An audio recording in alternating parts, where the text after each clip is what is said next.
श्री वृंदावन चतुर्व्यूह रूप धारण करके श्री जी की सेवा करता है।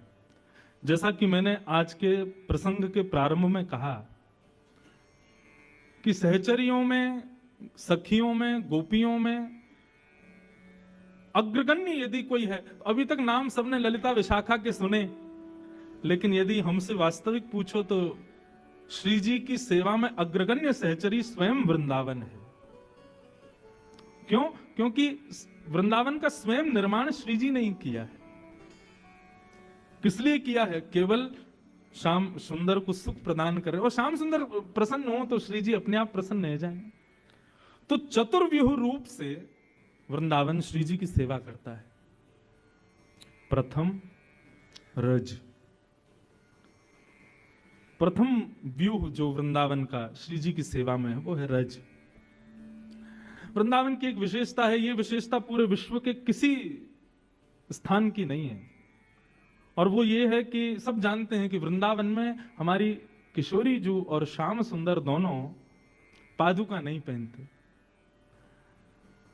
और पादुका न पहनने का जो भाव है वो वृंदावन ने ही प्रकट किया है। वृंदावन ने अपने आप को इतना योग्य बनाया कि श्री श्याम सुंदर किशोरी जी के मन में भाव ही नहीं आता कि हम यहां पादुका पहने, और क्योंकि वृंदावन को स्पर्श सुख देना है इसलिए भी पादुका नहीं पहनते। तो सर्वप्रथम वृंदावन जो श्री जी की सेवा में आए हैं वो रज के भाव से। चतुर्व्यूह में प्रथम रज, चतुर्व्यूह में प्रथम रज। चतुर्व्यूह में दूसरा स्वरूप है वृंदावन के लता, गुल्म, पत्र, पुष्प, फल, जिन सघन कुंज में ठाकुर जी और श्री किशोरी जी निरंतर रास विहार करते हैं, अनंत सुख की प्राप्ति करते हैं। तो दूसरा व्यूह, एक प्रकार से यह कहा जा रहा है कि गुरु वृंदावन है और वृंदावन के साथ में उपगुरु ये चार हैं, रज और दूसरे सघन कुंज, पत्र, पुष्प, गुल्म आदि। ये विशेष रूप से उन लोगों के लिए जो आजकल वृंदावन तो आते हैं लेकिन वृंदावन के रूप को नहीं समझ पा रहे। वृंदावन में आजकल भीड़ बहुत हो गई है, बहुत पब्लिक आ रही है, लेकिन भैया मुझे उनको देख के ऐसा लगता है कि हीरे को शीशा समझ करके चले जाते हैं। वो वृंदावन को जान ही नहीं पा रहे, वृंदावन को पहचान ही नहीं पा रहे। वृंदावन प्रथम रज के भाव से श्याम सुंदर और श्री जी की सेवा में है। दूसरा लता, गुल्म, पत्र, पुष्प, फल, इनके भाव से श्री जी की सेवा में है। जब हमारे श्याम सुंदर और श्री जी विहार करते हैं ना, कई जगह पदों में पढ़ने में आता है कि जिन वृक्षों पर फल उत्पन्न नहीं हुए होते या हो भी गए होते लेकिन कच्चे होते हैं, जैसे ही देखते हैं किशोरी जी आ रही हैं, श्याम सुंदर आ रहे हैं, तो फल अपना वो वृक्ष अपना पूर्ण जोर लगा देता है, उस फल को तुरंत पका देता है, उस पुष्प को तुरंत सुगंधित करता है कि हमारे इस भाव से रीझ कर श्यामा जी इसका स्पर्श कर लें, इसका सेवन कर लें। साल भर में जो वृक्ष एक पुष्प को सुगंधित करने में श्रम करता है वो श्री जी के आने पर क्षण भर में करता है। श्रमित तो बहुत हो जाता है, लेकिन श्री जी सेवा में स्वीकार करें, इसके लिए वृंदावन के वृक्ष, गुल्म, पत्र, पुष्प, ये सब अपने आप को सुगंधित और पुष्पित करके रखते हैं। तो वृंदावन की दूसरी सेवा का भाव है वहां के लता, गुल्म, वृक्ष, पत्र। श्री व्यास जी कहते हैं, वृंदावन के रूख हमारे मात पिता गुरु बंधु। वृंदावन के वृक्ष, वल्लरियां, ये सब कौन है? ये सब हमारे माता हैं, पिता हैं, गुरु हैं, बंधु हैं, ये सब हमारे। इसलिए हमारे ब्रजमंडल में कई संत जन तो वृक्षों से ही लिपट लिपट करके आनंदित होते हैं। तमाल वृक्ष को देख करके सोचते हैं कि ये जरूर श्याम सुंदर ही होंगे। तो वृंदावन का दूसरा सेवा प्रकल्प है वहां के लता, गुल्म, पुष्प, वृक्ष। उनका प्रयोग कभी अपने लिए मत करना बंधु। संसार के पुष्प फलों का प्रयोग अपने लिए कीजिएगा, लेकिन श्रीधाम वृंदावन यदि आप जाओ तो वहां के पुष्प, पत्र, फलों का प्रयोग अपने लिए कभी मत करना, क्योंकि वो आपके लिए है नहीं, वे श्री जी की सेवा के लिए ही है।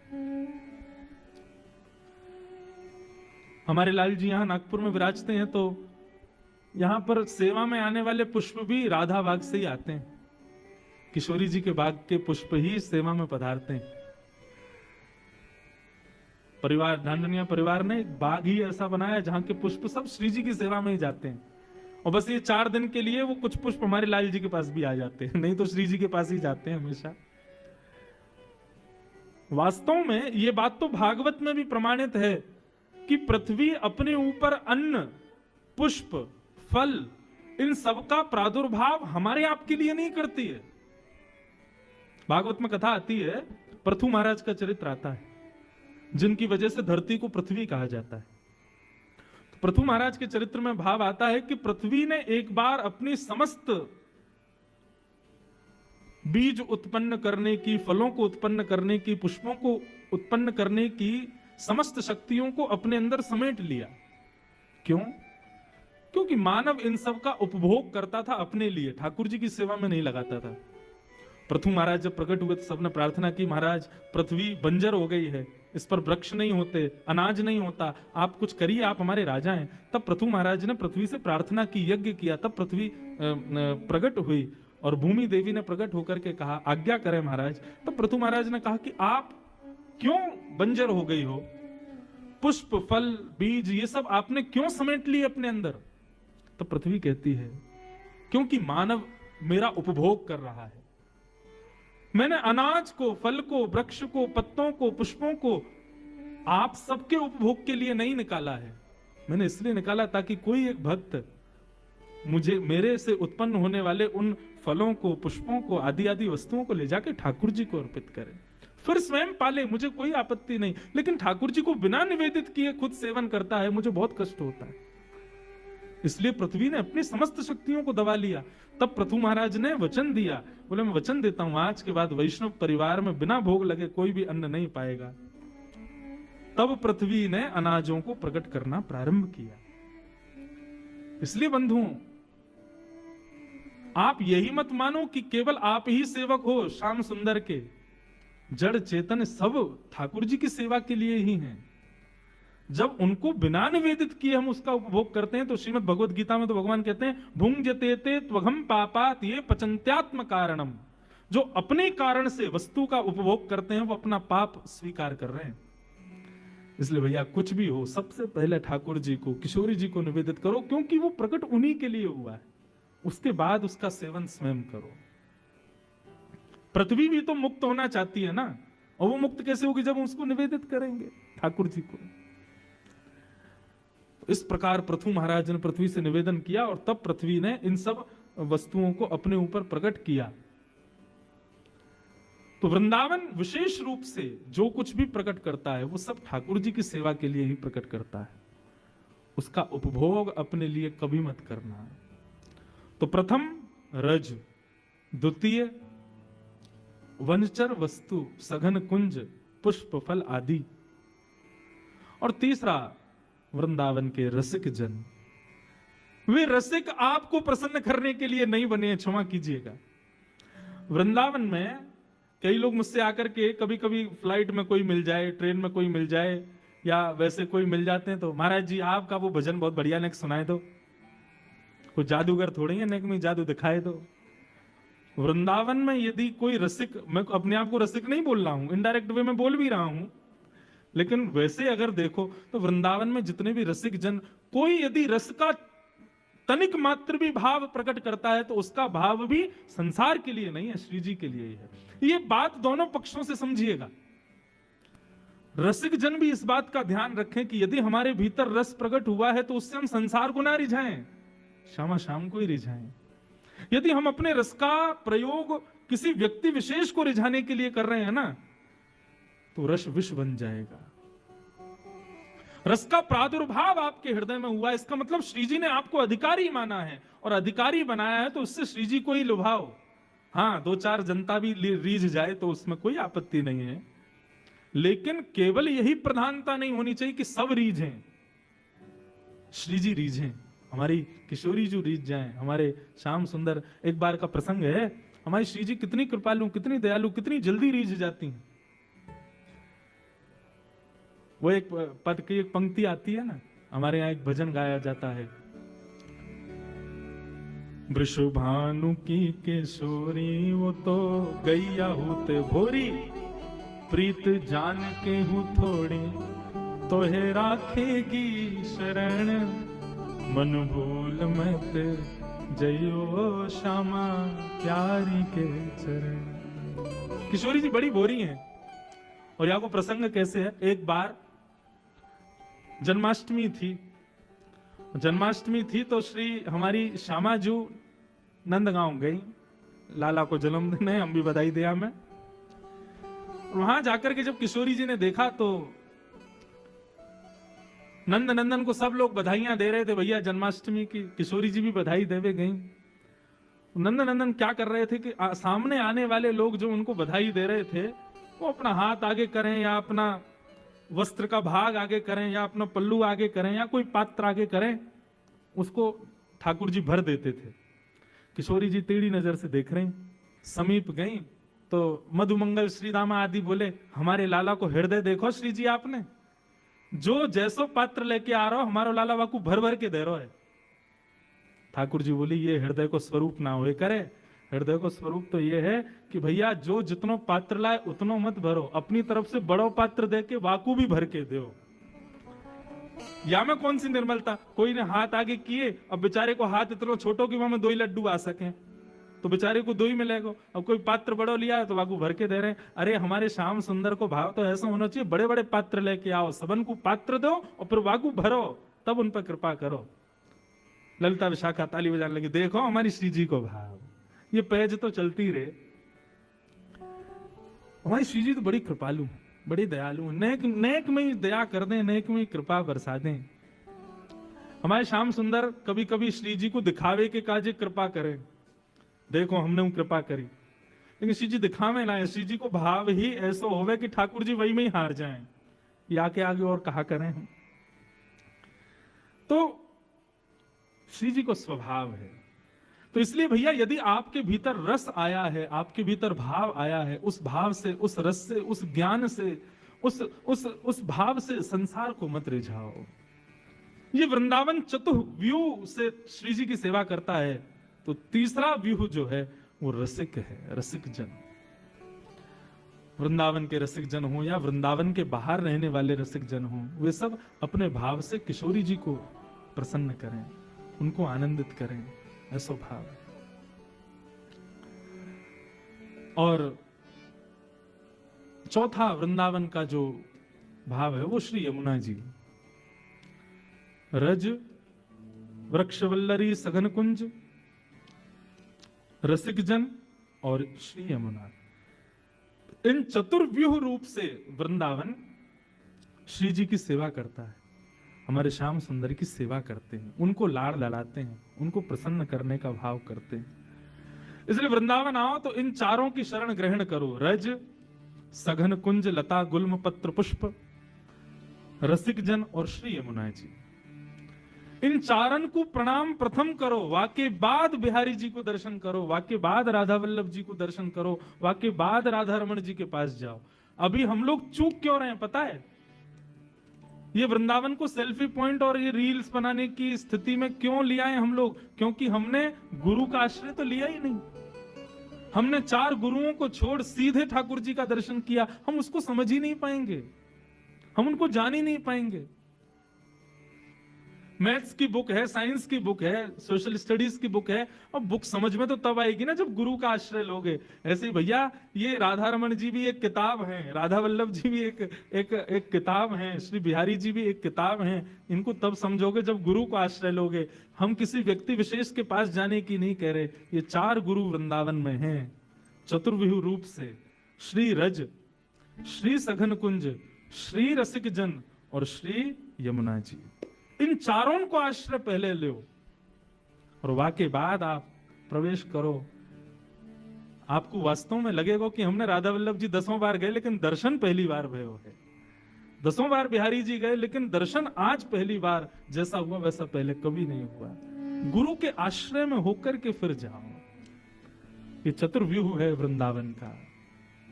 इनके आश्रय के बगैर वृंदावन जाना एक प्रकार से व्यक्ति वंचित हो रहा है उस महाभाव से, उस महारस से। और बंधुओं, हमारा वृंदावन जो है ना, मैं एक बात कहा करता हूं अपनी कथा, ब्रजवासी वो नहीं जो ब्रज में रहे, ब्रजवासी वो जिनके चित्त में ब्रज रहे। नागपुर के लोग हैं कई यहाँ बंबई से भी आए हैं, कई यहाँ कलकत्ता से भी आए हैं, दूर दूर से सब लोग आए हैं। आप कहीं भी रहो, सदा ब्रज आपके चित्त में है, तो आप विश्वास मानो, जब ब्रजवासियों की अटेंडेंस रोज होती होगी ना, तो उन ब्रजवासियों की अटेंडेंस में 500-600 तो नागपुर के लोगों की भी अटेंडेंस हो जाती होगी। क्यों? बोले शरीर से भले ही नागपुर में थे, चित्त से तो वृंदावन में ही थे ना। 200-300 लोग कलकत्ता की भी अटेंडेंस लगाते होंगे, भले ही देह से कलकत्ता में थे लेकिन चित्त से तो वृंदावन में थे ना। 100-150 लोग बंबई के भी अटेंडेंस लगाते होंगे, देह से भले ही कहीं भी थे, चित्त से तो श्री धाम में थे ना। और निश्चित अभी वृंदावन की गणना चित्रकेतु कर रहे होंगे ना, प्रेजेंट लगा रहे होंगे कौन कौन आया, निश्चित ही चितनविश हॉल में बैठे हम सब की भी गणना हो ही गई होगी, क्योंकि बैठे भले कहीं भी हैं, वृंदावन को याद तो कर रहे हैं ना। आप चाहे नागपुर रहो, बंबई रहो, कलकत्ता रहो, यहां रह करके भी इन चतुर्व्यूह का स्मरण नित्य करो। ब्रज की रज, ब्रज के लता गुल्म पत्र पुष्प, ब्रज के रसिक जन और श्री यमुना जी। इन चारों को कोई व्यक्ति यदि नित्य प्रणाम करे, मुझे ऐसा लगता है कि श्री जी और हमारे ठाकुर जी फिर उसको कितना भी अभागा हो उस पर कृपा करेंगे निश्चित, क्योंकि ये योग्य बनाते हैं उनके। ऐसे भाव हैं। तो अब ये इस प्रकार से कुछ ना कुछ भाव तो हम सुनाते रहेंगे। एक लीला का मधुर दर्शन करें। पिछली बार भी हमने कुछ लीलाएं सुनी थी, मुंदरी चोरी लीला सुनी थी, नौका विहार लीला सुनी थी, और कौन सी सुनी थी बताओ? हाँ, मान लीला सुनी थी, और कौन सी सुनी? हाँ, प्रथम मिलन लीला सुनी थी। अब यही सब लीलाओं में एक बड़ी अद्भुत लीला आज मिली ठाकुर जी की और किशोरी जी की, उसका दर्शन करें। इतना सुंदर भाव है।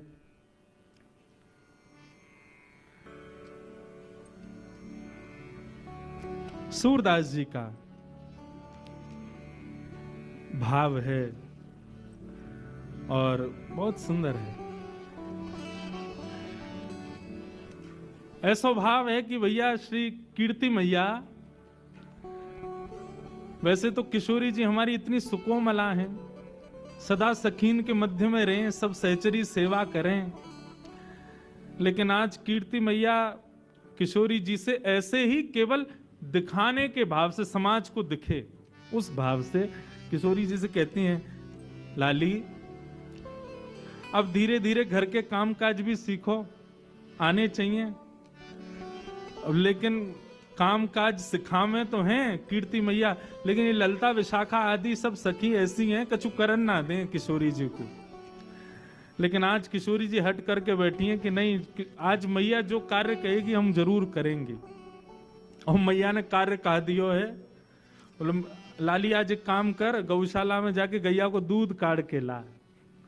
और किशोरी जी आज गैया को दूध दोहे हुए जा रहे हैं। इतनी सुंदर लीला है। अच्छा, आजकल तो गौशालाओं में गायों को बांध देते हैं, लेकिन प्राचीन काल में ऐसा नहीं था। किशोरी जी को देख करके गैया के भी मन में भाव आया हो या लीला को और बढ़िया संवरण किया जाए। तो किशोरी जी तो जैसे ही दूध दोहे हुए बैठी हैं, अत्यंत सुकोमला, अत्यंत सुकुमारी किशोरी जी के हस्तकमल को स्पर्श पाकर के गाय मन में विचार करने लगी, श्रम है जाएगा श्री जी को, या काम में तो एक ही निपुण है, नंद नंदन वही ते करवाएंगी। तो गैया वहां से भागी, अब पीछे पीछे श्री जी भाग रही हैं, ललता विशाखा भाग रही हैं गैया को पकड़वे को। इतने में ही सघन कुंज में सामने नंद नंदन दिखाई दिए हैं। नंद नंदन ने जैसे ही देखो सोई किशोरी चिल्ला के बोली, अरे नेक मेरी गैया को पकड़ो, दूध दोहनो है, अरे नेक या को पकड़ लियो। इतने में ही ठाकुर जी ने महाराज अपने सुंदर पराक्रम से वह गैया को पकड़ लियो और गैया को पकड़ के बोले, कहो श्री जी कहा सेवा करें आपकी? बोले, आज मैया ने हमको सेवा दी है कि जाओ गैया को दूध दोहे के लाओ। हम दूध दोहे में आई हैं, लेकिन ये गैया रुके ही नहीं रही है। ठाकुर जी बोले, दूध दोहना आवे तुम पे? बोलो, क्यों नहीं आवे? नेक दोहे के दिखाओ। अब जैसे ही श्री जी फिर छुए बैठी, गैया फिर भागने लगी। तब ठाकुर जी कह रहे हैं देखो हम दोहे के दिखाएं आपको, गैया को दूध कैसे दोहो जाए। ऐसी ऐसी लीला हमारे ब्रज की है।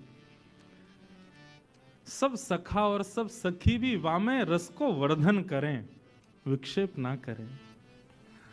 वो लाला श्री जी तो पे ऐसे गुस्सा करें, बुरो मत मानियो, जैसे कोई खसम पे वाकी घरवारी गुस्सा करे। हमें तो ऐसा लगा ये अधिकार मान चुकी हैं। सब सखी ललिता विशाखा पीछे डंडा लेके भागी, बोले अभी बताएं ज्यादा संबंध बना रहा है, हमारी श्री जी या कार्य कलूटे को खसम मानेंगी अपनों। जैसे तैसे लड़ते झगड़ते हुए ठाकुर जी ने आधी बाल्टी दूध भर दिया। अब श्री जी को तो ले जाके कीर्ति मैया को देना था, देखो हमने दूध काढ़ो है। अब जैसे ही दूध काढ़ करके अब दूध पूरा है गया, गैया चली गई और दूध के झागन को ठाकुर जी बढ़िया मिला रहे हैं। वाह देख कहा बढ़िया दूध निकालो। श्री जी बोली लाओ चलो अब दे दो। ठाकुर जी बोले नहीं मिलेगो, ये तो हमने निकारो है, हमारे सब ग्वाल बाल भूखे हैं, हम भूखे हैं, हमारे सारे बंदर भूखे, हम पीवेंगे या को। ललिता विशाखा क्रोध करने लगी, बोले अभी बताएं तो को पीवे को दूध, अपने घर को गैया को पी, हमारी गैया को काई को पी रहा है। ठाकुर जी बोले निकारो कौन ने, निकारो हमने तो हम पीवेंगे, और ये हमारे सखा सबरे बेचारे सुबह से भूखे प्यासे दूध पीवेंगे, बढ़िया बढ़िया काढ़ो हमने। अब तो किशोरी जी चरणन में बैठ गई, बोले भैया अब यहाँ लड़वे तो काम नहीं चलेगो, नेक थोड़ी सी अपनी लाज जाए तो कोई बात ना, नेक माफी मांग लो, क्षमा मांग लो। और दोहनी नहीं देत करते हरी, हा करी पैर पाए। किशोरी जी चरणन में गिर के हा कर रही हैं, बोले भैया हमारी दोहिनी दे दे, मैया को दिखानो है ले जा करके। और जैसे ही श्री जी प्रार्थना कर रही हैं कि हमारी दोहिनी दे दो, सो ठाकुर जी को और आनंद आ रहा हो, बोले अच्छा श्री जी चाहिए, बोले हाँ एक बार और हा करो। श्री जी फिर कह रही हैं भैया तेरे हाथ जोड़ रही हैं, जो तू कहेगो सो करेंगे, हमारी दोहिनी दे दे, मैया को जाके दिखाना है। तब खूब परेशान करके खूब श्री जी को श्रमित करा के तब अंत में ठाकुर जी ने दोहिनी प्रदान करी है। ऐसे हमारे दोहिनी गाय दोहन लीला हमारे ब्रज में भई है, ठाकुर जी की और श्री जी की।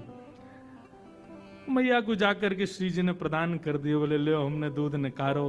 आज कीर्ति मैया ने खूब नजर उतारी है, बलैया लई है, बोले जय हो हमारी श्यामा जी ने आज पहली बार दूध निकारो। महाराज पूरे बरसाने में एक एक बूंद वह दूध की बांटी गई है, क्यों श्री जी ने दूध निकारो है। लेकिन असलियत तो सब जानने हैं कौन ने निकारो, हमारे लाला ने निकार के लाए हैं। ऐसी मधुर भाव से सूरदास जी ठाकुर जी की मधुर लीलाओं का वर्णन कर रहे हैं। बंधुओं, ये परस्पर जो प्रेम भाव है ना, ये केवल हम आप सबको उस रस का केवल एक बिंदु चखाने के लिए श्री जी और ठाकुर जी करते हैं। कई बार श्री जी के भाव प्रकट करने में ना कभी कभी डर लगता है। आजकल के सामान्य भावों को सुनने वाले लोग कहीं इससे कोई अनर्गल अर्थ ना निकाल लें।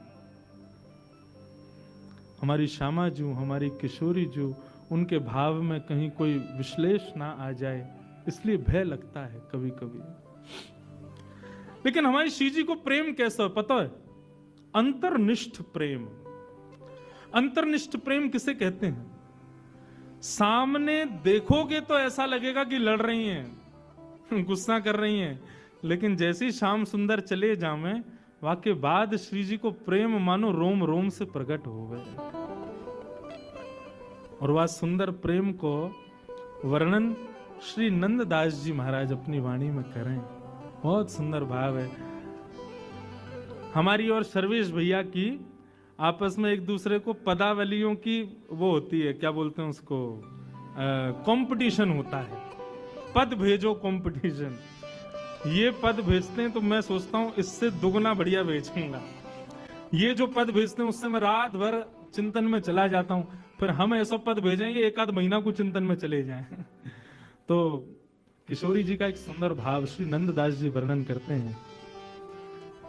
किशोरी जी का प्रेम कैसा। अब गैया दोह के तो आ गई वापस, वहां तो खूब लड़कियां आई, झगड़ के आई हैं श्याम सुंदर से, लेकिन अब एकांत में जब बैठी हैं तब श्याम सुंदर को स्मरण करते हुए किशोरी जी कितने सुंदर भाव कह रही हैं। आहा, बहुत सुंदर भाव।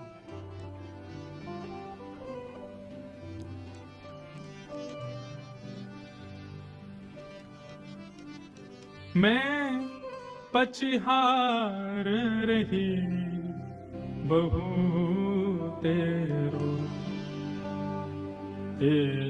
कहू नेक नानी के रो, मैं पछहार रही बहू तेरो।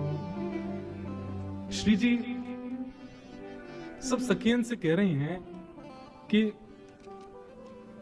ठाकुर जी कैसे हैं, मुकु नेक बताओ, नेक मुकु सुनाओ उनके बारे में। सब सखी बोली अभी अभी तो मिलके आए हैं, अभी अभी तो उनसे खूब लड़ झगड़ के आए हैं, और रोज ही कोई ना कोई लीला होवे श्री जी। पर हम हर बार देखें कि आप जब भी एकांत में आके बैठो फिर सबन से कहो कि नेक थोड़ा कृष्ण के बारे में बताओ, उनके रूप के बारे में बताओ। आप जाओ तो हो उनसे मिलवे, सामने खड़े हो, मैं नेत्रन से निहार ले करो। फिर ये आप एकांत में आकर के क्यों कहो कि श्याम सुंदर कैसे हैं, नेक उनके रूप को वर्णन करो। ठाकुर जी होमे तो हैं सन्मुख, वही समय देख ले करो उनको। तब सब सखियन सो हमारी श्रीजू कहा कह रही हैं, इतनी सुंदर भाव हैं श्री नंददास जी के। बोले अरे सखी कहा बताऊं, तुम लोग बड़ी सौभाग्यशाली हो जो नयन भर के श्याम सुंदर को देख लेती हो, लेकिन मेरी स्थिति ऐसी होती है कि एक क्षण से अधिक यदि मैं नेत्रों से श्याम सुंदर को देखती हूं तो उतने में मेरी स्थिति क्या होती है। छिनहि में भर आवत पानी, श्याम रूप कहाँ छिन में जान। ऐसा रूप है श्याम सुंदर को कि मैं एक क्षण से भी ज्यादा निहारवे को प्रयास करूं तो एक क्षण से अधिक देखने पर मेरे नेत्रों में जल आ जाता है। मुझे नेत्र बंद करने पड़ते हैं। दो कारण हैं, पहले तो जल आ जाता है, कहीं और रुदन ना हो जाए, कहीं और जल आया तो श्याम सुंदर श्रमित हो जाएंगे। वो जो लीला हमारी मान की थोड़ी झगड़े की चलती है, उस बीच में यदि अश्रुपात हो जाए तो ऐसा लगेगा रस में नमक घोल दिया हो। इसलिए मैं जानबूझ करके श्याम सुंदर से अपने नेत्रों को बचाती हूँ, उनको नहीं देखती। क्यों? एक क्षण से अधिक देखूं तो नेत्र सजल हो जाते हैं। बंधु, श्री जी के प्रति श्याम सुंदर के भाव सुनोगे ना, सुख मिलेगा, लेकिन श्याम सुंदर के प्रति श्री जी के भाव सुनोगे ना, नेत्र सजल हो जाएंगे। छिनहि में भर आवत पानी, श्याम रूप कहाँ जिनमें जान। एक क्षण में ही मेरे नेत्र सजल हो जाते हैं, मैं उनके रूप को निहार नहीं पाती हूं। और दूसरा भाव क्या कहती हैं?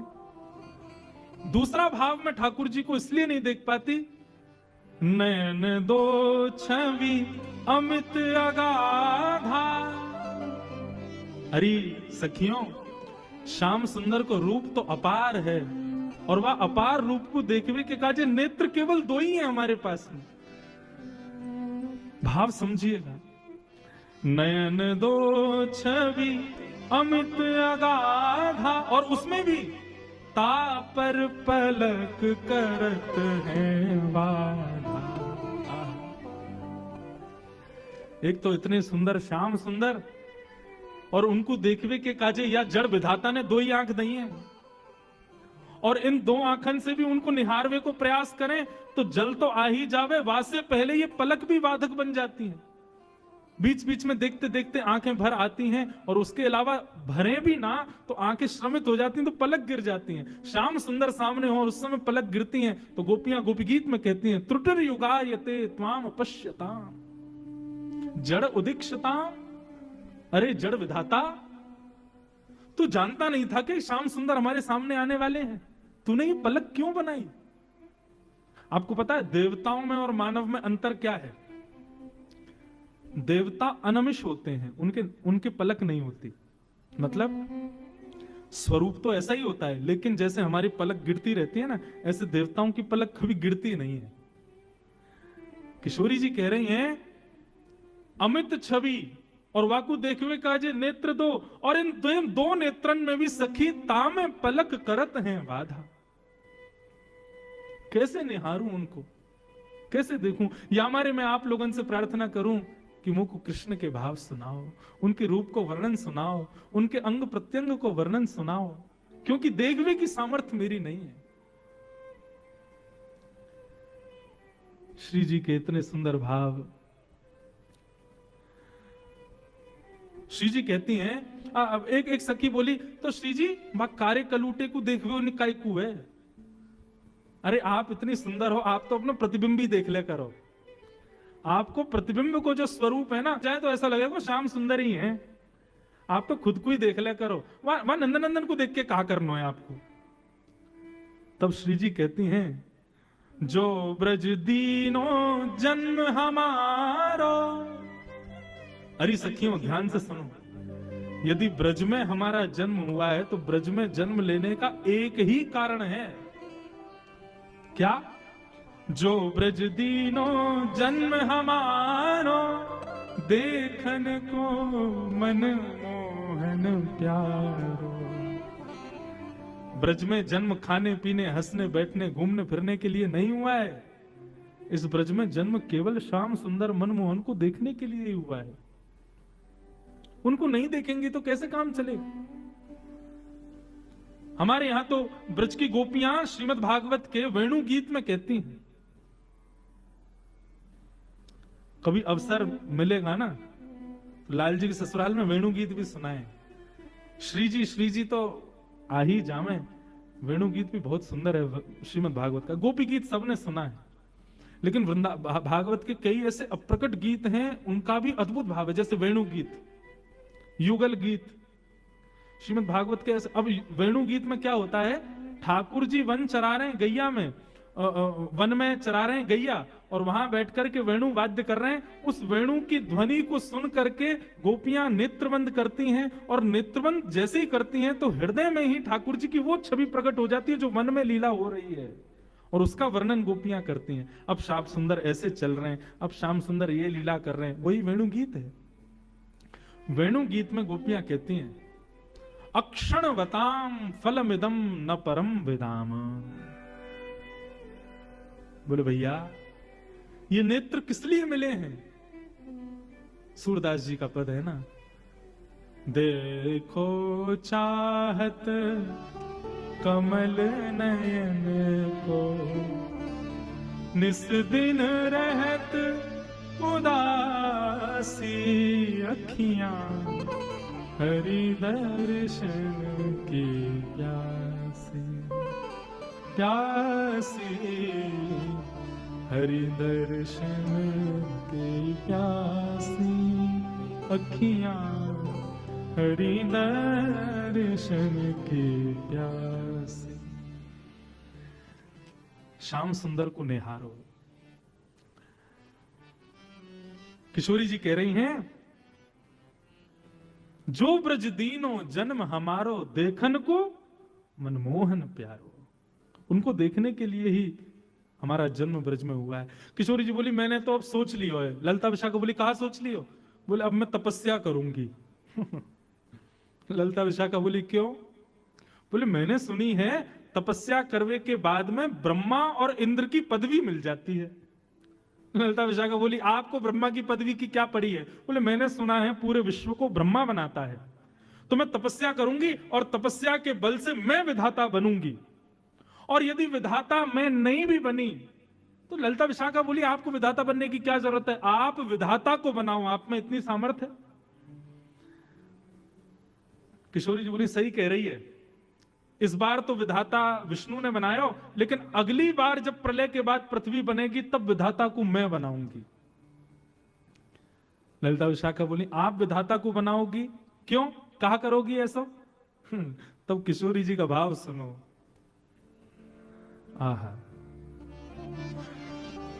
जो विधि ना को वश कर पाऊं, तो मैं पद्धति कछु और चलाऊं।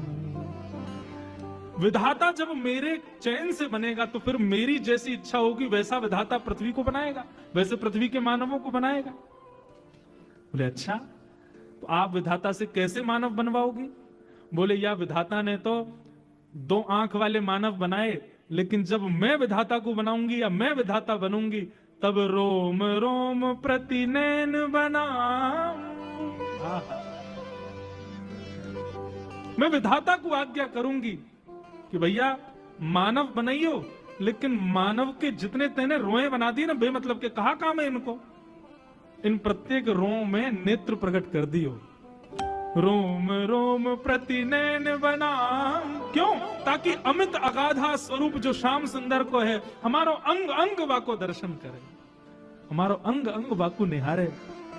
और सखी ने को एक और बात सुन, रोम रोम प्रति नैन बनाऊं, और उसमें भी इकटक रहे, ये नेत्र सदा खुले रहे, श्याम सुंदर को देखते रहे, उसके लिए पलक ना बनाऊं। रोम रोम प्रति नैन बनाऊं, इकटक रहे पलक ना बनाऊं। तब का होगा? तब कछु कहे हुए सखी सब पूरन मन के थान। किशोरी जी कह रही हैं तब हमारी मन की मनोकामना पूरी होगी, और उस समय जब हमारे रोम रोम में नेत्र होंगे, बिना पलक के नेत्र होंगे, और जब श्याम सुंदर हमारे सामने आएंगे तब अपने प्रत्येक रोम से उनका दर्शन करेंगे, तब हमारे मनोरथ पूर्ण होंगे, तब हमारी मनोकामना पूर्ण होगी। अब देखो, कृष्ण सन्मुख की किशोरी जी और कृष्ण विमुख किशोरी जी के भाव। आप यूं मत सोचियो कि हमारी किशोरी जी को कृष्ण के अधीन बता रहे हैं, रुक जाओ कल अभी आ जाएगा तो ठाकुर जी को अधीन बता देंगे। वहां में कोई अंतर थोड़ी, दोनों एक दूसरे के अधीन हैं, सदा एक दूसरे के सुख के भाव में तो विराजमान रहते हैं। हमारे बिहारिन देव जी तो एक पद में वर्णन करते हैं कि भैया ठाकुर जी मुकुट क्यों पहनते हैं पता है? अच्छा, मुकुट भी पहने तो सीधो पहनने बाद टेढ़ो क्यों पहने? तो बिहारिन देव जी का वो पद है, कल सुनाऊंगा, वो पद मुझे स्मृति में नहीं, उसमें बिहारिन देव जी का भाव है कि वो टेढ़ा मुकुट इसलिए पहनते हैं ताकि किशोरी जी जब संग चलें तो कहीं धूप की छांव, धूप के प्रकाश से किशोरी जी के चरणन में श्रम ना आ जाए, इसलिए छतरी पकड़वे को इतना अभी समय ना है, तो अपने मुकुट को ही ऐसे टेढ़ो करके चले हैं कि मानो श्री जी जब चले तो उनकी श्री जी के चरणन के ऊपर छतरी को काम ठाकुर जी को मुकुट करते हुए चले, ताकि श्री जी के चरणन को धूप के सूर्य के प्रकाश से कोई श्रम नहीं आ जाए। दोनों ही अधीन हैं। ऐसे भवसागर में गोते लगवा देंगे महाराज की जीवन भर उससे कभी निकल नहीं पाओगे। ऐसे हमारे श्री जी और ठाकुर जी के मधुर भाव हैं। आहा,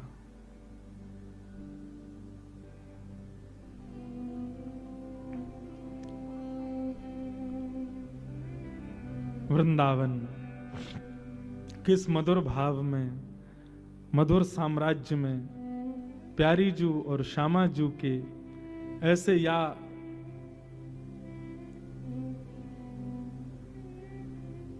बिना किसी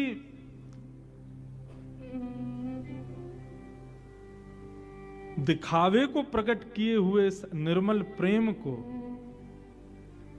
सब सखियां सुनकर के आनंदित हो रही हैं, और दोनों रसिक जन मधुर भाव से श्री जी को प्रणाम कर रही हैं। तो ऐसे श्री जी के प्रेम उद्भाव हैं ठाकुर जी के प्रति। हमारे वृंदावन में रसिक जन यही भाव के, शायद गत वर्ष भी मैंने कहा था, श्री हृदयवंश महाप्रभु कहते हैं कि ठाकुर जी आप चाहते तो एक ही नेत्र बना देते, वहां तो किशोरी जी कह रही हैं कि अनन्य नेत्र प्रकट करो। लेकिन स्वामी श्री हितरवंश महाप्रभु कहते हैं कि ठाकुर जी, आप चाहते तो एक ही नेत्र बना देते, एक ही नेत्र से पूरा संसार हम लोग देख लेते, लेकिन आपने ये दो नेत्र यही मारे प्रकट किए ताकि एक नेत्र से हम आपको विराजमान करें, दूसरे नेत्र में श्री किशोरी जी को विराजमान करें। बसो मोरे नैनन में यह जोड़ी, नव दुल्हे ब्रजराज सांवरो, दुल्हन राधा गोरी, बसो मोरे नैनन में यह जोड़ी। ये जो श्री रसखान जी भाव प्रकट करते हैं ना, देखो दुरो वह कुंज कुटीर में, परो पलोटत राधिका पायन, मधुर भाव से श्री जी को प्रणाम कर रही हैं। तो ऐसे श्री जी के प्रेम उद्भाव हैं ठाकुर जी के प्रति। हमारे वृंदावन में रसिक जन यही भाव के, शायद गत वर्ष भी मैंने कहा था, श्री हृदयवंश महाप्रभु कहते हैं कि ठाकुर जी आप चाहते तो एक ही नेत्र बना देते, वहां तो किशोरी जी कह रही हैं कि अनन्य नेत्र प्रकट करो, लेकिन स्वामी श्री हितरवंश महाप्रभु कहते हैं कि ठाकुर जी आप चाहते तो एक ही नेत्र बना देते, एक ही नेत्र से पूरा संसार हम लोग देख लेते, लेकिन आपने ये दो नेत्र यही मारे प्रकट किए ताकि एक नेत्र से हम आपको विराजमान करें, दूसरे नेत्र में श्री किशोरी जी को विराजमान करें। बसो मोरे नैनन में यह जोड़ी, नव दुल्हे ब्रजराज सांवरो, दुल्हन राधा गोरी, बसो मोरे नैनन में यह जोड़ी। ये जो श्री रसखान जी भाव प्रकट करते हैं ना, देखो दुरो वह कुंज कुटीर में, परो पलोटत राधिका पायन, श्री किशोरी जी के चरणन में श्याम सुंदर अपने सिर रखे भय दर्शन दिए रसखान जी को। ये भाव भी ठाकुर जी कोई ना कोई लीला ऐसी ढूंढते रहते हैं जिसके कारण से किशोरी जी के सन्मुख जाने का और किशोरी जी को प्रणाम करने का अवसर मिले। श्याम सुंदर उससे चूकना नहीं चाहते हैं। ऐसी एक लीला हमारे ब्रज के रसिक जन सुनाते हैं।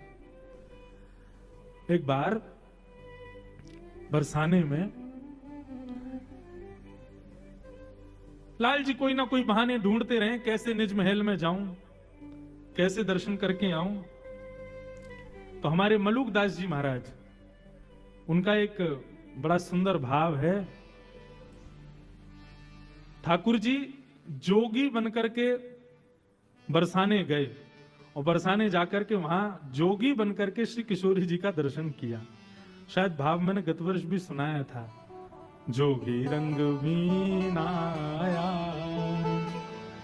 अच्छा श्रृंगी नाद बन जाया। अब मलुक दास जी महाराज इस भाव में ठाकुर जी की एक एक छवि का वर्णन करते हैं कि वो कैसे बनकर के आ रहे हैं। ठाकुर जी जोगी बनकर के बरसाने गए, अभी जोगी बन के जाएंगे, अगले भाव को इसके बाद हम सुना वहां में गोपी बन के जाएंगे और केवल किशोरी जी को सन्मुख रस प्राप्त हो, या भाव से जा रहे हैं। श्री मलुक दास जी का भाव है, सब लोग गाओ, बड़ा प्यारा भाव है। ठाकुर जी कहे कि भैया हम कृष्ण बन के जावे तो कोई ना कोई रोक दे, दुनिया भर की बात बनावे, श्री जी भी हमसे लड़े झगड़े, या हमारे रूप बदल के चलो। तभी ठाकुर जी ने नंद गांव में एक जोगी को देखा, घर घर जाके हाथ देख करके महाराज भविष्य बता रहा है। ठाकुर जी बोले ये बढ़िया है, मधुमंगल श्री दामा ऐसी पोशाक लाओ हमारे काजी। बोले क्यों, हम भी जोगी बन के जाएंगे। बोले क्यों, किशोरी जी की हाथ रेखा देख के आमे ने बता के आमे उनको भविष्य कैसा है। ठाकुर जी जोगी बन करके जा रहे हैं, श्री मलुक दास जी महाराज इसका वर्णन कर रहे हैं। सब लोग गई हो, जोगी रंग भीनाया, ओ अच्छा श्रृंगी नाद बजाया, जोगी रंग भीनाया, अच्छा श्रृंगी नाद बजाया, ओ जोगी रंग भीनाया, अच्छा श्रृंगी नाद बजाया, जोगी रंग भीनाया,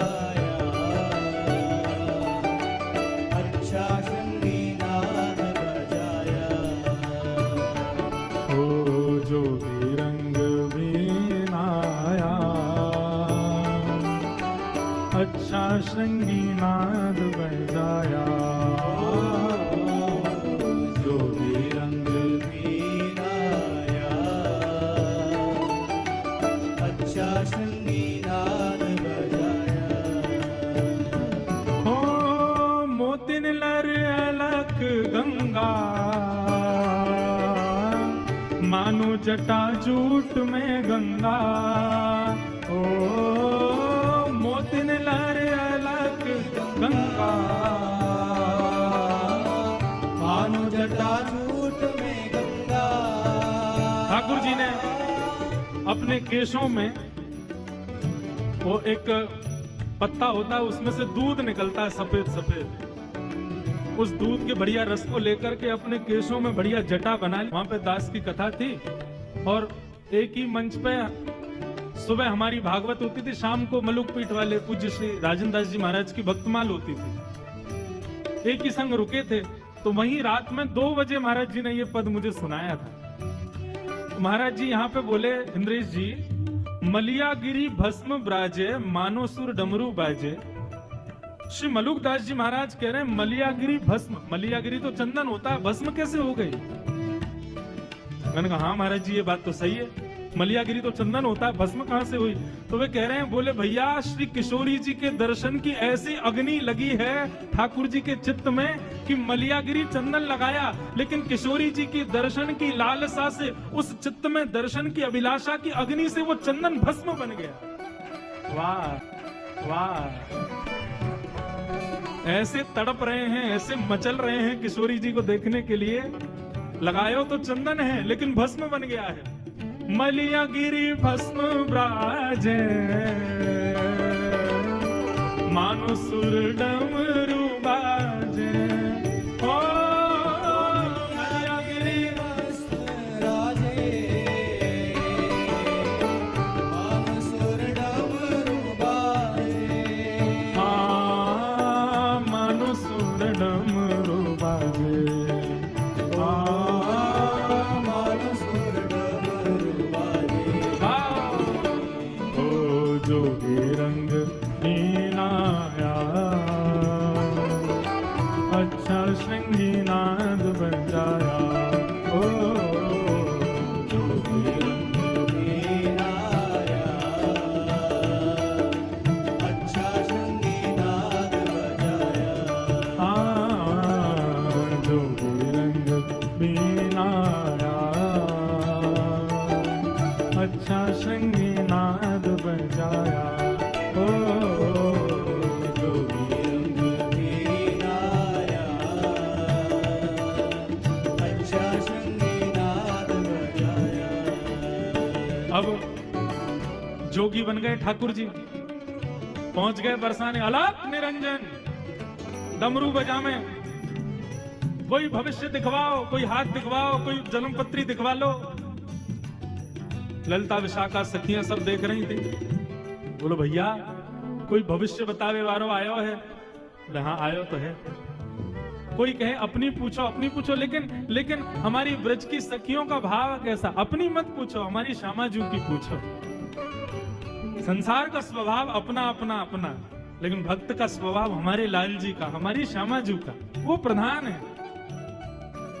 सब सखियां गई, बोलो भैया बाबा ओ जोगी, नेक्स्ट से जोगी, रूप तो तुम्हारा जोगी सो है, लेकिन देखने में ऐसे लग रहे हो तुम्हारा अभी जन्म भयो कछु साल पहले।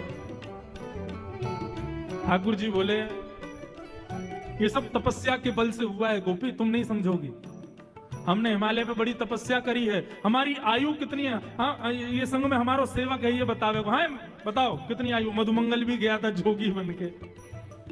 मधुमंगल बोलो हमारे महाराज जी 120 वर्षों से हिमालय पर तपस्या कर रहे हैं, लेकिन तपस्या के प्रभाव से इनके अंग प्रत्यंग की झुर्रियां चली गई हैं, देखने में ऐसे लगते छोटे बालक। 2-4 सखियां बोली हमारो हाथ देखो। मधुमंगल बोले तुम्हें तो मैं ही देखूंगा, इधर आओ, तुम्हारे भविष्य को तो मैं बता दूंगा। हमारे महाराज जी तो राजा रानी आदि इन सब बड़े बड़े लोगों के हाथ देखें। बोले अच्छा। ललिता विशाखा बोली आप यदि भविष्य कथन करो तो हमारी श्री जी को हाथ देख लोगे? कौन श्री जी?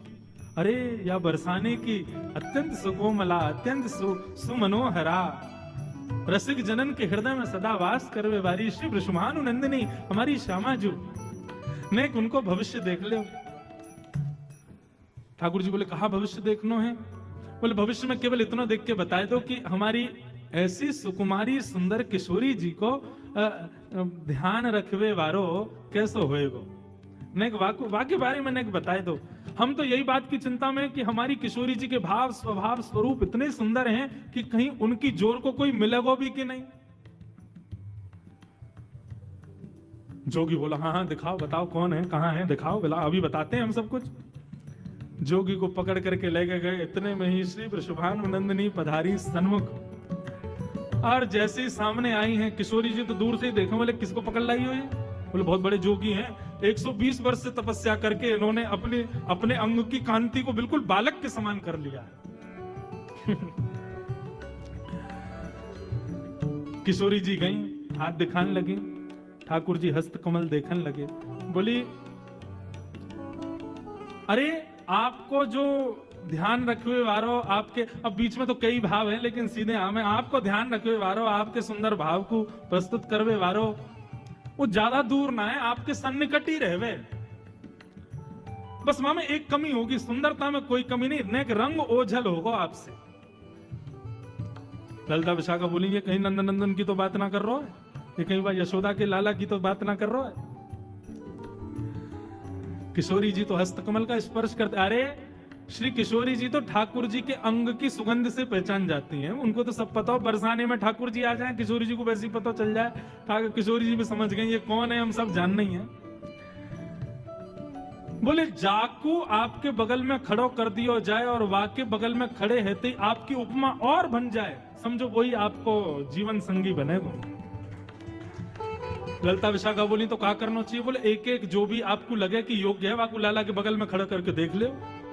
यदि वासे किशोरी जी की उपमा बढ़ जाए तो समझ जाइए कि वही है। अब बोले यहाँ कोने पकड़ के लाम है, सो धीरे धीरे ठाकुर जी खिसक के बगल में चले गए और बगल में जाकर के महाराज कंधे में गलवैया और देखी। अरे ललिता ने देखियो कैसे लग रहे हैं हम। श्री मलुकदास जी वर्णन कर रहे हैं, सोहे बाम भाग में प्यारी मानो अर्धंग सवारी, सोहे बाम भाग में प्यारी मानो अर्धंग सवारी। अरे हाँ सोहे बाम भाग में प्यारी, ओ मानो अर्धंग सवारी, सोहे बाम भाग में प्यारी मानो अर्धंग सवारी, सोहे बाम भाग में प्यारी।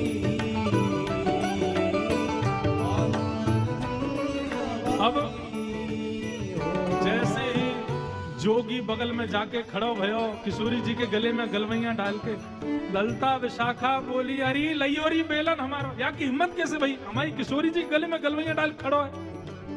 जैसे ही ललिता विशाखा दौड़ करके आई किशोरी ठाकुर जी पर नेक थोड़ा प्रहार करवे के काजे, इतने में ही ठाकुर जी ने अपने अंग की मलियागिरी चंदन की भस्म को हाथ में लिया और जोर की फूंक मारी। महाराज वही से ही सबरी गोपी मंत्र मुग्ध है के निहाल है गई। ओ मोहन मंत्र फूंक के मारी सब ब्रज मोहिनी डारी, मोहन मंत्र फूंक के मारी सब ब्रज मोहिनी डारी, अरे हाँ सब ब्रज मोहिनी डारी, सब ब्रज मोहिनी डारी। ओ जोगी रंग बीनाया अच्छा शंगी नाद बजाया, जोगी रंग बीनाया अच्छा शृंगी नाद बजाया। ओ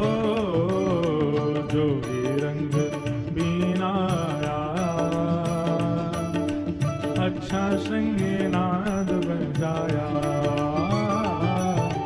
जोगी रंग बीराया, अच्छा श्रृंगी श्री युगल बिहारी बिहारी जी सरकार की।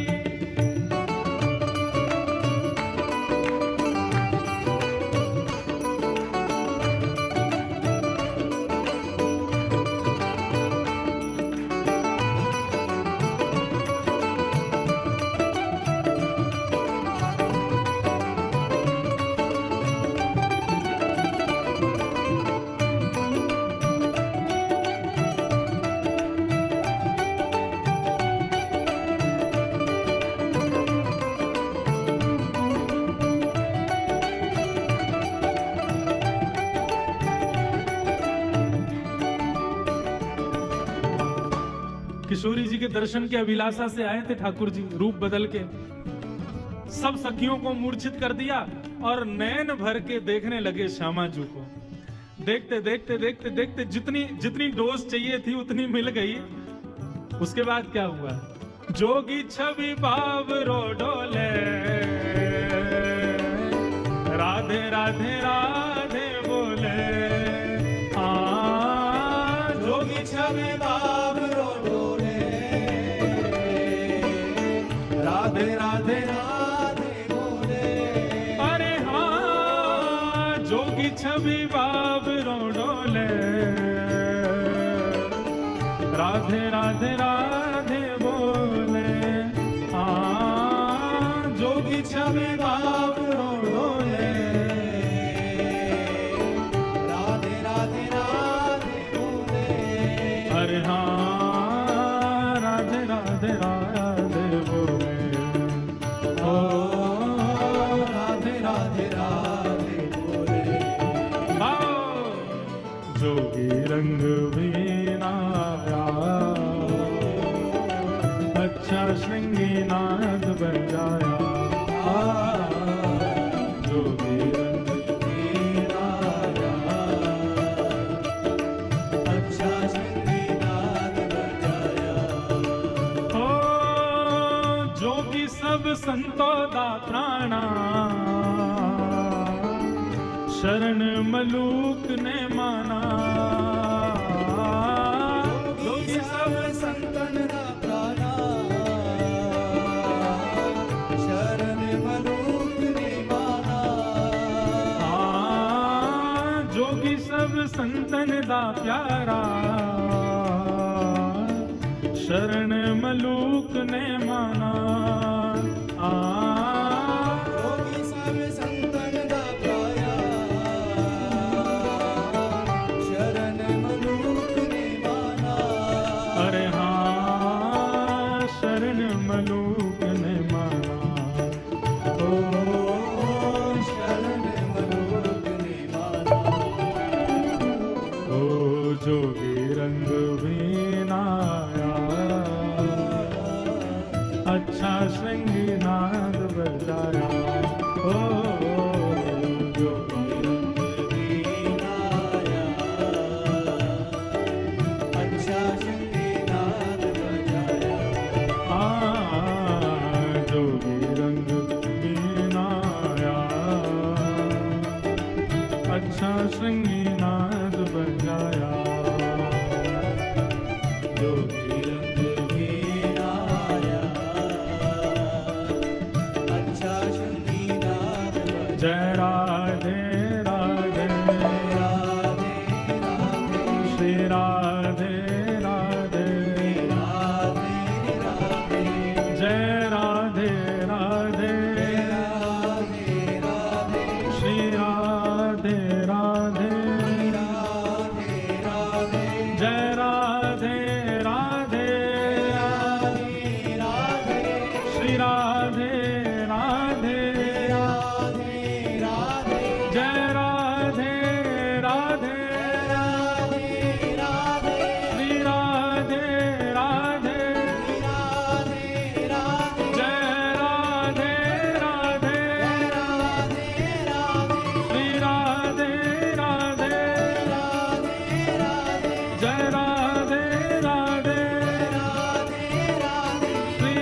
जमाई पक्ष के हम हैं और लाली पक्ष के आप लोग हो, और हम ज्यादा श्रम करें आपको देखने में अच्छा लग रहा है, हम ही गावे, हम ही ताली बजावे, न भुजा उठा के भाव से गाओ।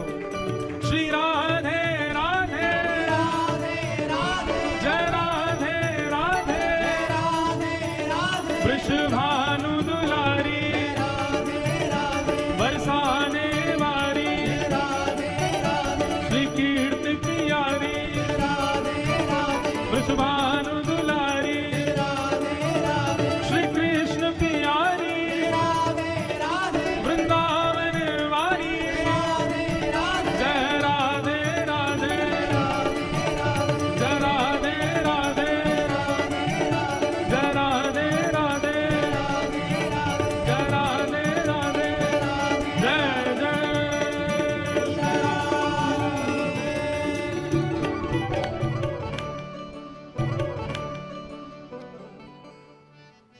ऐसे हमारे श्याम सुंदर ये तो बहाने ढूंढे किशोरी जी से मिलवे के, उनको देखवे के। मैंने आपको बताया ना बंधुओं, अपने घर में भी आप एक नियम रखो, ठाकुर जी की सेवा के पश्चात आरसी को दर्शन जरूर कराओ। दोनों भाव हैं, आरसी को दर्शन करावे थे, ठाकुर जी को जो श्रृंगार है ना ये श्री जी ही तो हैं। ठाकुर जी यही कहें कि भैया ने आरसी में दिखाइए आज श्री जी कितनी आई है मेरे ऊपर। बोले आज तो ठाकुर जी 4 माला के रूप में आई हैं, ऐसे सुंदर भाव के रूप में आई हैं। अब बिना श्रृंगार के ठाकुर जी ठीक है, तब भी सुंदर शोभा उनकी है ही है, लेकिन ये अत्याद्भुत सुंदर कब लगता है जब श्रृंगार हो जाए। श्रृंगार श्री जी ही है, ऐसी श्री जी को श्रृंगार हमारे श्याम सुंदर है। ठाकुर जी कोई ना कोई भाव बना के, कोई ना कोई बहाने बना करके जाते ही रहे किशोरी जी के दर्शन करवे के काजे। एक बार बरसाने में एक गोपी के बेटा को ब्याह भयो, और वहां के बेटा को जैसे ही ब्याह भयो तो ठाकुर जी पहुंच गए वहां गोपी के घर, और गोपी से जाके कहे अरे तेने अपने छोरा को ब्याह कियो, किशोरी जी को आमंत्रण नहीं दियो। बोले अरे मैं कहा बताऊं, मुझको संकोच आ गयो, मुझको लाज भई कि भाई ऐसा छोटो सो ब्याह, किशोरी जी आएंगी, उनके समान व्यवस्था नहीं है या हमारी, मैं तो लज्जा के कारण किशोरी जी को नहीं बुला पाई। ठाकुर जी बोले तो पता कितना बड़ा अपराध है, बरसाने की श्री कुंवर राधिका जब जब बहू को देख लेंगी ना तभी समझियो तेरी बेटा बहू तेरी सेवा करेगी। किशोरी जी के नेत्रन में बड़ी शक्ति है, वो जाकू देख ले वाकू अधिकारी बना दे। गोपी बोली अच्छा तो कहा करना चाहिए मुझको बताओ। ठाकुर जी बोले किशोरी जी के पास अपनी बहू को मिलावे ले जा। अच्छा कहीं नाराज? अरे नहीं, किशोरी जी तो बड़ी दयालु हैं, बड़ी कृपालु हैं, वो कभी नाराज थोड़ी है सके। लेकिन हाँ यदि तू अपनी बहू को नहीं लेके जावेगी तो या तो 2 हानि होंगी, ऐसा भी है सके कि किशोरी जी श्रमित है जाए, नाराज है जाए, भाई बताओ ब्याह है हमको बुलायो नहीं, और दूसरा तेरी ये बहू सदा अभागी रहेगी, अयोग्य ही रहेगी, किशोरी जी की दृष्टि नहीं पड़ी यहाँ पे। गोपी बोली तुम ही बताओ कहा करूं। बोले जा अपनी बहू को मिला के ला, लेकिन वहां से पहले किशोरी जी से एक बार आज्ञा लिया, जब उनको समय हो तब ले जाइयो।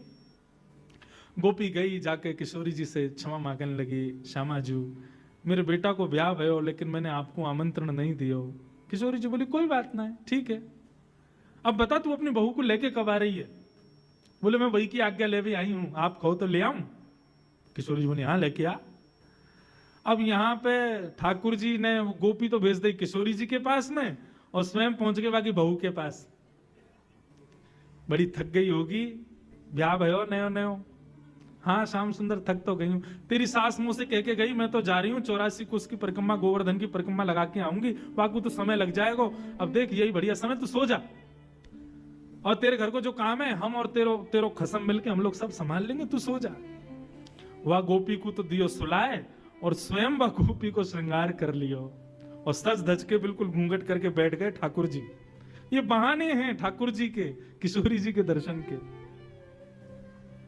गोपी आई आकर के बोले अरे बहू जल्दी चल, श्यामा जी ने तो को बुलाया है। अब ठाकुर जी लहंगा फरिया बढ़िया चुनरी उनरी पहन के बढ़िया तैयार बैठे। हाँ मैया चलो। अच्छा बोलनी चाल आदि तो वहां में कोई अंतर ना बता सके कि कोई सखी जा रही है कि सखाई है। ठाकुर जी की चाल आदि सब ऐसी हैं, मतवारी चाल है, ऐसा लगेगी गोपी हो, और नहीं भी हो तो हमारे ठाकुर जी को तो काय बात में निपुण है, यही में तो निपुण है वो। ऐसी गजगामिनी चाल चलते हुए जा रहे हैं किशोरी जी के पास दर्शन करने के लिए। सुंदर सखी को रूप धारण करके आए हैं। आहा, कितने सुंदर लाल जी हैं। सूरदास जी उसको वर्णन कर रहे हैं।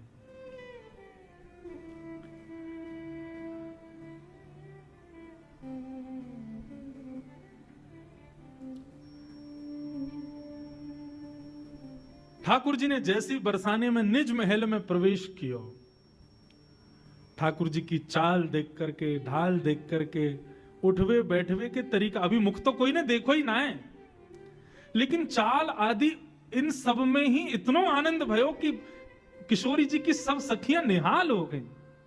और सब गोपी कहें, बोली वारी गोपी तो बहुत बढ़िया बहू लेके आई है, या कि तो चाल देख करके, या कि बैठे हुए के तरीका देख करके, ऐसे अचक अचक के चलवे के भावन से ही पता चल रहा है कि भैया बड़ी बड़ी सुधी बहू है तेरी। आहा, सूरदास जी महाराज का ये पद इतना सुंदर है कि ललता विशाखा किशोरी जी के रूप में ठाकुर जी को देख करके कह रहे हैं, ऐसी कुंवरी कहां तुम पाई, ऐसी कुंवर कहां तुम पाई। ये ऐसी सुंदर कुंवरी तुम्हें कहां से मिल गई भैया?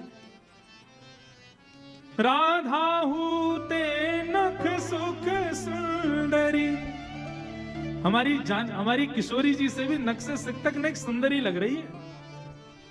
कहां से पाई है आपने? अब लो कहां दुराई, काकी ना देखी सुनी ना ब्रज वृंदावन, सुधि बुद्धि हरति पराई। ऐसी चाल वारी, ऐसे सुंदर भाव वारी, अरे इतना सुंदर शिष्टाचार है। देख पल्लू भी ऐसे पकड़ के अपने घूंघट को बैठी है, इतना सुंदर पकड़ वो भी हमने ना देखो। अभी तक तो केवल चाल डाल पे मोहित हुई है सब गोपी, पे मोहित हुई है सब गोपी।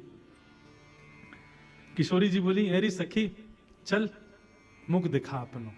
अब यहाँ काय को शर्मा रही है, ना तेरे ससुर हैं ना तेरे जेठ जेठानी है, यहाँ काय को शर्मा है, चल मुख दिखा। ठाकुर जी मुख गिला में नहीं, भूख है, और सास कह रही है किशोरी जी से मना कर रही है, जल्दी से मुख दिखा अपनो। ठाकुर जी कहते हैं मुख नहीं दिखावेंगे। ललता बोली, अरे किशोरी जी समझ गई, सुंदर तो बहुत है, लेकिन वही बात है ना, संसार में आवे वाले हर व्यक्ति में एक दुर्गुण तो होवे, या के अंदर दुर्गुण है। किशोरी जी बोली, कैसा दुर्गुण? नेक मांग रही है, नेक दो, मुंह दिखाई में कहा दोगे, पहले ये बताओ तब मुख दिखावेगी अपनो। किशोरी जी बोली, अच्छा मुंह दिखाई चाहिए, ला भाई नवलखा को हार ला, ले ये हार तो को देंगी, अब दिखा दे मुख। अब भी मना करो ना, या से काम नहीं चलेगा। सुंदर सुंदर आभूषण धर दिए, सुंदर सुंदर रत्न धर दिए, लेकिन सबन को नकार देवे, बोले सब कछु नहीं चाहिए। तब ललता विशाखा दोनों कहीं तो कुछ चाहिए कहा।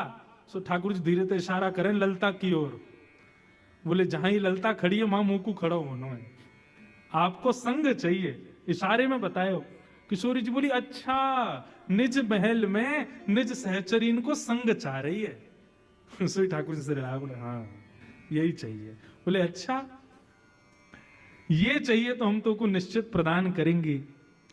धन्य सुहाग भाग है या को, यह जुवतन की मन भाई, सूरदास प्रभु हरिष मिले हंसी, ले उर कंठ लगाई।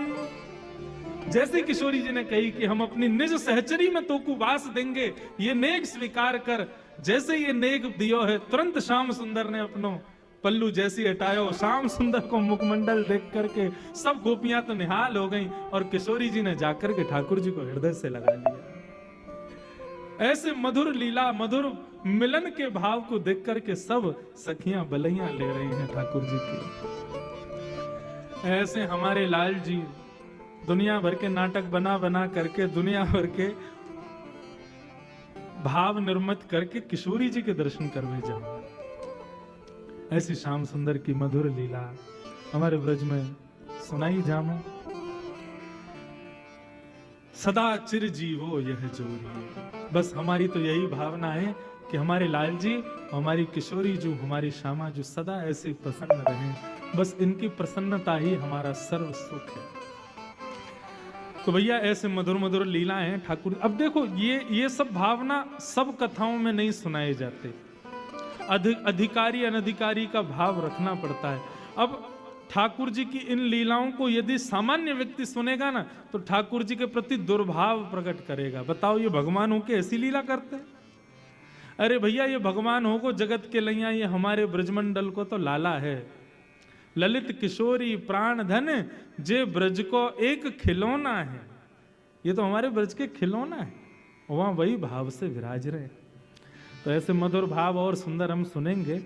एक सुंदर आपको प्रति प्राप्त हुई।